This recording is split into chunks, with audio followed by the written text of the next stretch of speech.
ವಿಜಯಪುರ ಖಾಸಗಿ ಸಹಭಾಗಿತ್ವದಲ್ಲಿ ಸರ್ಕಾರಿ ವೈದ್ಯಕೀಯ ಮಹಾವಿದ್ಯಾಲಯ ಸ್ಥಾಪನೆಯ ಅಪಸ್ವರ ಜಿಲ್ಲೆಯಾದ್ಯಂತ ಪ್ರತಿಧ್ವನಿಸುತ್ತಿದ್ದು, ಈ ಖಾಸಗಿ ಸಹಭಾಗಿತ್ವದಲ್ಲಿ ವೈದ್ಯಕೀಯ ಮಹಾವಿದ್ಯಾಲಯ ಸ್ಥಾಪನೆಯ ಬಗ್ಗೆ ಸ್ವತಃ ಸಚಿವ ಶಿವಾನಂದ ಪಾಟೀಲ್ ಸಹ ವಿರೋಧ ವ್ಯಕ್ತಪಡಿಸಿದ್ದು, ಇದು ಜನರ ಶೋಷಣೆಗೆ ಕಾರಣವಾಗುತ್ತದೆ ಹೊರತು ಜನರಿಗೆ ಯಾವ ರೀತಿಯ ಪ್ರಯೋಜನವೂ ಆಗುವುದಿಲ್ಲ ಎಂದು ಕೃಷಿ ಉತ್ಪನ್ನ ಮಾರುಕಟ್ಟೆ ಸಚಿವ ಶಿವಾನಂದ ಪಾಟೀಲ್ ಸ್ಪಷ್ಟ ನಿಲುವು ವ್ಯಕ್ತಪಡಿಸಿದ್ದಾರೆ.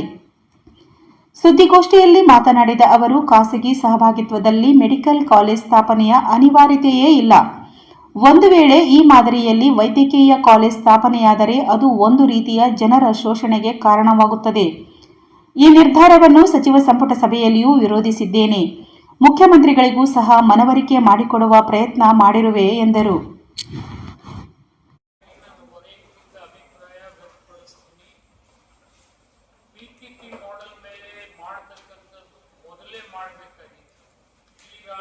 ಯಾವುದು ಪಿಪಿಪಿ ಮಾಡೆಲ್ ಮಾಡಿಲ್ಲ. ಆದರೆ ಬಿಜಾಪುರ ಪಿಪಿಪಿ ಮಾಡೆಲ್ ಮಾಡ್ತಾ ಇದ್ರೆ ಇದು ನನ್ನ ವೈಯಕ್ತಿಕ ಅಭಿಪ್ರಾಯ ಮೇರೆಗೆ ಜನರಿಗೆ ಸಹಾಯ ಆಗೋದಿಲ್ಲ, ಜನರಿಗೆ ಪುನಃ ಶೋಷಣೆ ಆಗ್ತದೆ. ದಯಮಾಡಿ ಸರ್ಕಾರ ಈ ಪ್ರಸ್ತಾವನೆಯಿಂದ ಕೈ ಬಿಡಬೇಕು ಅಂತೇಳಿ ಸರ್ಕಾರದ ಸಚಿವನಾಗಿ ನಾನು ವಿನಂತಿ ಮಾಡ್ತೀನಿ. ಜಿಲ್ಲಾ ಶಾಸಕನಾಗಿ ಮಾನ್ಯ ಮುಖ್ಯಮಂತ್ರಿಗಳಿಗೆ ನಿವೇದನೆ ಮಾಡ್ತೀನಿ.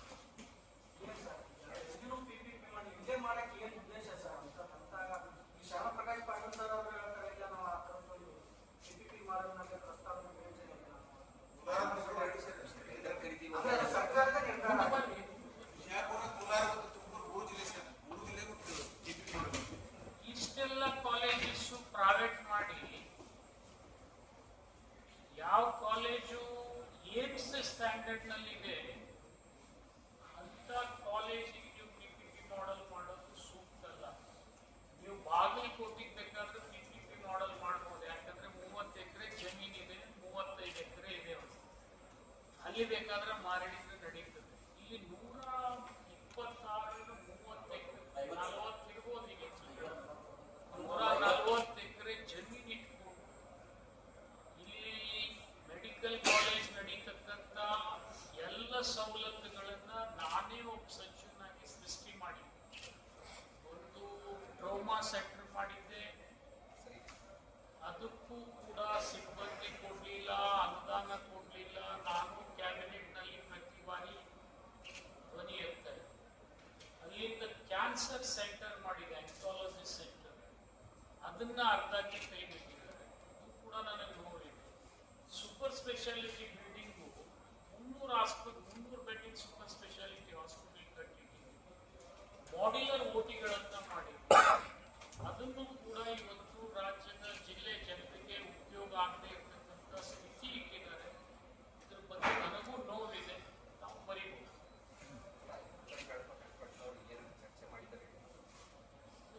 ನಾವು ಹೇಳೋದಕ್ಕೆ ಕ್ಯಾಬಿನೆಟ್ ನಾಗೆ ಹೇಳಿದಾಗ ಶರಣ್ ಪ್ರಕಾಶ್ ಮಾನ್ಯ ಮುಖ್ಯಮಂತ್ರಿಗಳೇ ಮುಂದಿರ್ತಾರೆ, ಉಪಮುಖ್ಯಮಂತ್ರಿಗಳೇ ಇರ್ತಾರೆ. ಅಲ್ಲ ಸರ್, ಇದು ರಾಜಕೀಯ ಹಿತಾಸಕ್ತಿ ಅದನ್ನ ಜನರು ಪತ್ರಿಕೆಯಲ್ಲಿ ಪ್ರತಿಕ್ರಿಯೆ ವ್ಯಕ್ತಪಡಿಸ್ತಾ ಇದ್ದಾರೆ. ನಾನು ಆ ರೀತಿನೂ ಹೇಳೋದು. ಬೇಸಿಕಲಿ ನಾವು ಹಿಂದೆ ಯಾವುದೇ ಮುಖ್ಯಮಂತ್ರಿಗಳಿದ್ದರೂ ಕೂಡ ಬಿಜಾಪುರ ಮೆಡಿಕಲ್ ಕಾಲೇಜ್ ಆಗಬೇಕು ಅಂತೇಳಿ ಮನವಿ ಮಾಡ್ಕೊಂಡಿದ್ವಿ. ಕೇಂದ್ರ ಸರ್ಕಾರಕ್ಕೂ ಕಡೆಗೆ ನೀವು ರಾಜ್ಯ ಸರ್ಕಾರ ನಿಮ್ಮ ಮೆಡಿಕಲ್ ಕಾಲೇಜ್ ಮಾಡಿದ್ರೆ ಏಮ್ಸ್ ಬಿಜಾಪುರ ಕೊಡಿ ಅಂತೇಳಿ ಕೂಡ ನಾವು ಹೇಳಿದ್ವಿ. ಆದರೆ ಜಿಲ್ಲಾ ಸಂಸದರು ಕೂಡ ನಾನು ಅವರಲ್ಲಿ ವಿನಂತಿ ಮಾಡ್ಕೊಳ್ತೀನಿ, ಅವರು ಧ್ವನಿ ಎತ್ತಿ ಗೋಳಗುಂಟಂತೂ ಕಟ್ಟಕ್ಕಾಗಂಗಿಲ್ಲ, ಅಟ್ಲೀಸ್ಟ್ ಏನ್ಸರಿ ಒಂದು ತಂದು ಕೊಟ್ರೆ ಸಾಕು.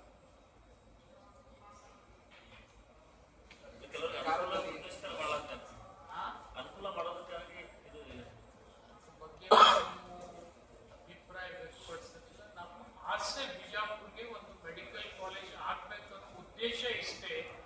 ನಮ್ಮ ಜನ ಒಂದು ಭ್ರಮೆಯಲ್ಲಿದ್ದಾರೆ. ಏನಾದ್ರೆ ಒಂದು ಆಕ್ಸಿಡೆಂಟ್ ಆದ್ರೆ ಸಾಂಗ್ಲಿಗೆ ಹೋಗುದು, ಶೋಲಾಪುರ್ ಹೋಗುದು, ಮಿರಜ್ ಹೋಗುದು ಮಾಡ್ತಾರೆ. ಇದು ತಪ್ಪಬೇಕು ಅನ್ನೋದೇ ಉದ್ದೇಶದಿಂದ ನಾವು ಈ ಮೆಡಿಕಲ್ ಕಾಲೇಜ್ ಮಾಡಬೇಕು ಅಂತೇಳಿ ನಾನು ಹೆಲ್ತ್ ಮಿನಿಸ್ಟರ್ ಆಗಿದ್ದಾಗ ಪ್ರಪೋಸ್ ಮಾಡಿದ್ದೆ. ಆದರೆ ದುರ್ದೈವಶ ನನಗೆ ಸರ್ಕಾರ ಸಿಗಲಿಲ್ಲ. ನಮ್ಮ ಜಿಲ್ಲಾ ಶಾಸಕರಿಂದ, ಸಚಿವರಿಂದ ನೋಡೋಣ ಹಣೆ ಬರ. ನಾವಂತೂ ಇವತ್ತಿಗೂ ಅದೇ ಪ್ರಯತ್ನ ಮಾಡಿದ್ವಿ. ಆಸಕ್ತಿ ಏನಾದ್ರೆ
ಸಾಧನೆ ಮೇಲೆ ಅವಲಂಬಿತರಾಗ್ತಾ ಇದ್ದಾರೆ. ದುರ್ದೈವ.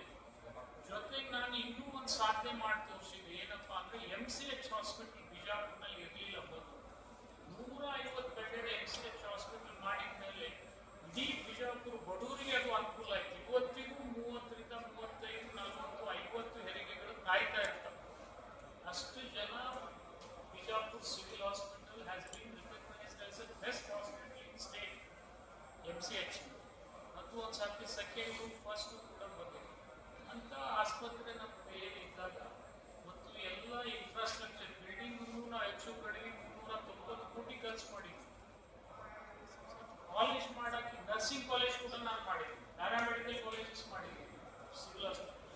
ಇನ್ನು ನೀವು ಮೆಡಿಕಲ್ ಕಾಲೇಜ್ ಮಾಡದೇ ಇದ್ರೆ ನಿಮ್ಮ ಮುಖಾಂತರ ಜಿಲ್ಲಾ ಉಸ್ತುವಾರಿ ಮಂತ್ರಿಗೂ ವಿನಂತಿ ಮಾಡ್ಕೊಡ್ತೀವಿ.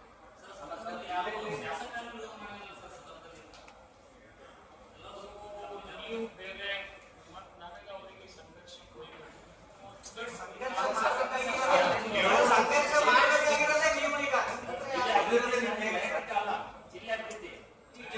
ನೀವು ತಂದಿರೋದು ಅದರ ಕಾರಣಕ್ಕೆ ನೀವೇ ಪೂರ್ಣಗೊಳಿಸಬೇಕು, ಸಂಘರ್ಷ ಮಾಡಬೇಕಾಗಿರೋದೇ ನೀವೇ. ಮಾಡೋಣ.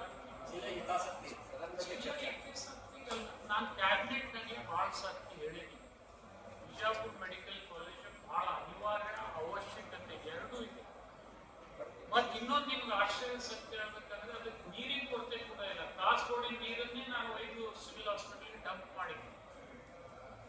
ಮತ್ತು ಅಲ್ಲಿ ಒಂದು ಮಾಡರ್ನ್ ಗಾರ್ಡನ್ ಕೂಡ ಮಾಡಿಕೊಟ್ಟಿದ್ದೆ ನಾನು. ಹೆಚ್ಚು ಕಡಿಮೆ 3ರಿಂದ 4 ಕೋಟಿ ಖರ್ಚು ಮಾಡಿ ಒಂದು ಗಾರ್ಡನ್ ಮಾಡಿಕೊಟ್ಟಿದ್ದೆ. ಅಷ್ಟು ಫೆಸಿಲಿಟಿ ಅಲ್ಲಿ ಇದ್ದಾಗ ಅಲ್ಲಿಂದ ಆಯುರ್ವೇದ ಆಸ್ಪತ್ರೆನೂ ಕಟ್ಕೊಟ್ಟಿದ್ವಿ. ಆಯುರ್ವೇದ ಆಸ್ಪತ್ರೆ ಬಿಲ್ಡಿಂಗ್ ನಾನೇ ಉದ್ಘಾಟನೆ ಮಾಡಿಲ್ಲ, ಅವರೇ ಮಾಡ್ಕೊಳ್ಳಿ, ನನ್ನ ಅಭ್ಯಂತರ ಇಲ್ಲ. ಸರ್, ಈಗ ಸಂಘರ್ಷದ ಸಂದರ್ಭ ಬಂತು, ಜನಪರವಾಗಿ ನಿಲ್ಲಬೇಕಂದ್ರೆ ತಾವು ಯಾರ ಪರವಾಗಿ? ನಾನು ಸಿವಿಲ್ ಆಸ್ಪತ್ರೆ ಪದ